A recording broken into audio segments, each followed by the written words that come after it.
Bonjour et bienvenue dans un nouvel épisode du Pepicast. Aujourd'hui, je voudrais parler d'un livre que j'ai lu il n'y a pas longtemps, qui s'appelle The Inner Game of Tennis, de Timothy Gallwey. Et l'idée de ce livre, c'est qu'il y a donc un inner game, donc un jeu interne dans notre tête, qui se passe entre ce qu'il appelle le moi numéro 1 et le moi numéro 2. Donc le numéro 1, c'est celui qui parle, qui donne des ordres, et le numéro 2, c'est celui qui écoute et qui exécute. Et on le voit souvent en fait dans le sport, mais en fait dans la vie quotidienne, on passe notre temps à se parler, à parler tout seul, où on voit les gens, lui prend l'exemple du tennis, des gens qui vont dire allez, tape la balle plus fort, va plus haut, sois plus concentré, sois plus ferme dans ton poignet, etc., etc. Place tes jambes ici, place tes jambes là. Et souvent quand les choses se passent mal, ça finit en insultes, etc., où on s'insulte soi-même, etc. Et souvent, on se donne des ordres à soi-même. En fait, c'est pas des conseils, c'est pas des objectifs, c'est on se donne des ordres. Et c'est souvent un combat. En tout cas, moi, c'est ce que je ressens souvent. C'est un combat entre un maître tyrannique et un esclave récalcitrant.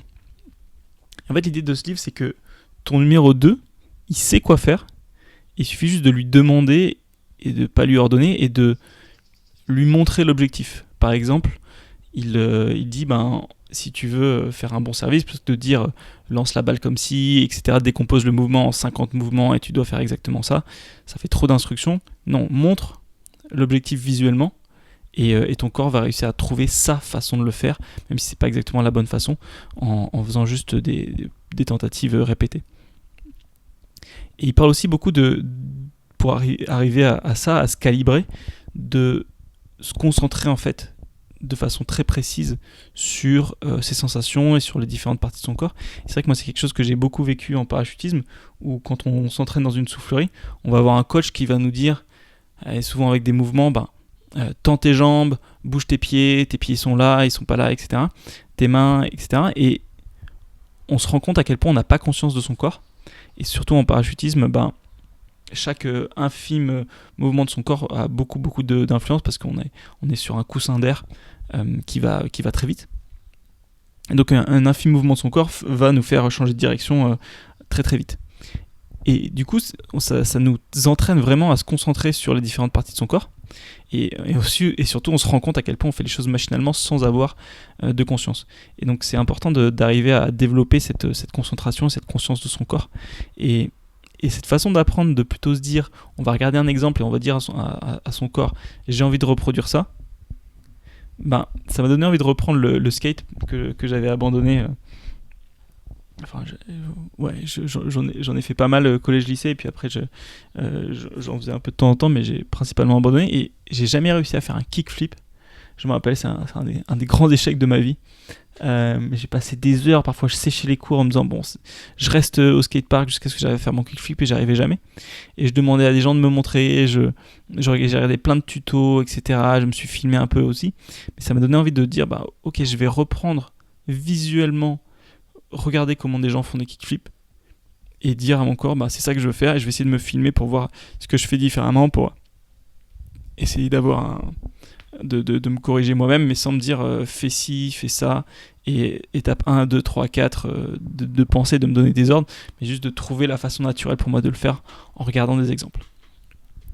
Donc ça, c'était super cool parce que ça m'a remotivé. Donc je sais pas si c'est une distraction inutile, mais en tout cas ça a l'air marrant comme petit projet d'été.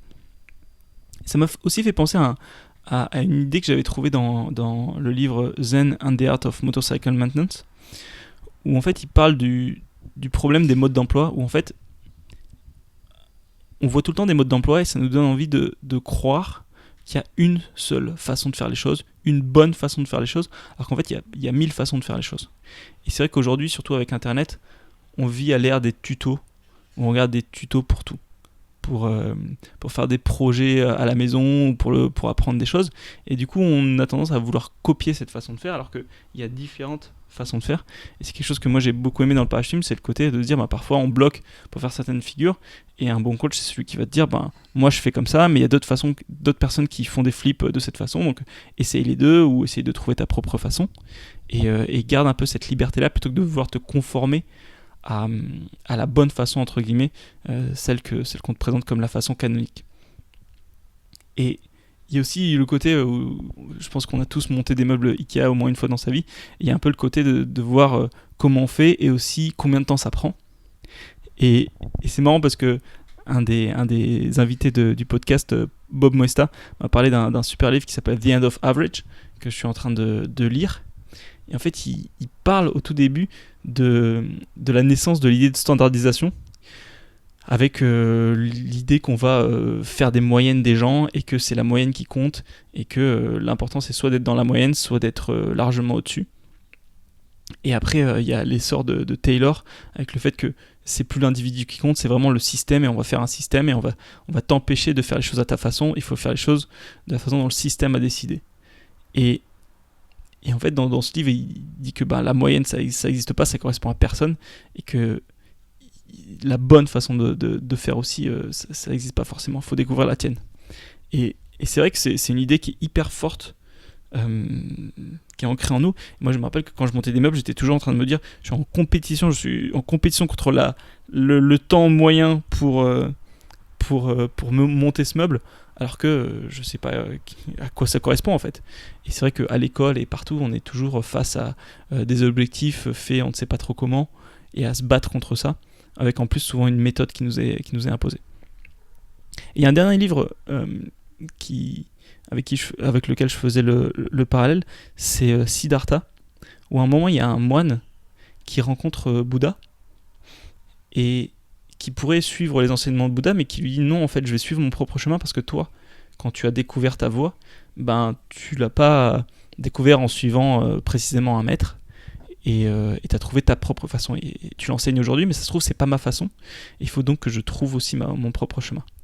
Et c'était très courageux, et bon évidemment ça finit bien dans le livre, mais je trouve que c'était une idée intéressante de dire même les meilleurs en fait c'est leur façon, en fait c'est pas forcément la façon qui va fonctionner pour toi.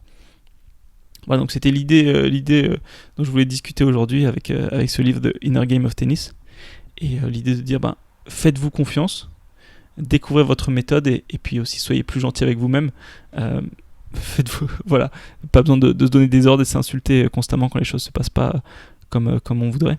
Et puis il y a aussi un truc que je trouve important, c'est le côté retrouver l'harmonie entre le numéro 1 et le numéro 2, entre le numéro 1 qui va dire mon objectif c'est ça, je sais pas, mon objectif c'est, j'en sais rien, de perdre du poids ou de m'améliorer au tennis ou de réussir un kickflip dans mon cas, et le numéro 2 qui va choisir comment on le fait en fait. Et c'est vrai que souvent le numéro 1 veut dire l'objectif c'est ça et voilà comment on va le faire, alors qu'en fait c'est le numéro 2 qui va dire comment on va le faire naturellement. Voilà, c'était un super livre, et du coup je voulais me faire ce petit mémo parce que j'ai peur d'oublier ces petites leçons, et j'espère que ça vous a été utile aussi. Bonne journée et bonnes vacances.